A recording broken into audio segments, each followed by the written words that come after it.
ఏపీలో కూటమి ప్రభుత్వం వచ్చాక ప్రతి రేషన్ కార్డును ఈకేవైసీ చేశామన్నారు మంత్రి నాదెండ్ల. దేశంలో 95% ఈకేవైసీ పూర్తి చేసుకున్న రాష్ట్రం ఆంధ్రప్రదేశ్ మాత్రమే అని చెప్పారు ఆయన. గ్రామ వార్డు సచివాలయానికి రేషన్ కార్డుల డేటాను అనుసంధానం చేశామన్నారు. సర్వర్ డౌన్ కావడం వల్ల ప్రజలు కొంత ఇబ్బంది పడ్డారని చెప్పారు. అయితే ఆందోళన అవసరం లేదన్నారు. రేషన్ కార్డుల దరఖాస్తుకు గడువు లేదు.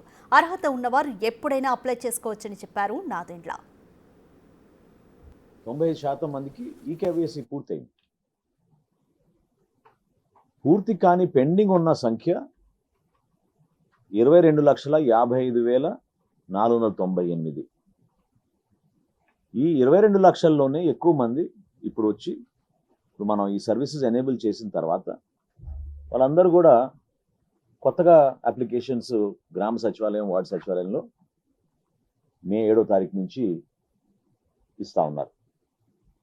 ఈ రోజు వరకు మాకు వచ్చిన అప్లికేషన్స్ 5,48,176. కూటమి ప్రభుత్వం వచ్చిన తర్వాత రైస్ కార్డ్ డేటాబేస్ని గ్రామ సచివాలయం, వార్డు సచివాలయంలో ఉన్న డేటాబేస్ని అనుసంధానం చేయడానికి కోసం ఒక ప్రయత్నం మేము చేశాం.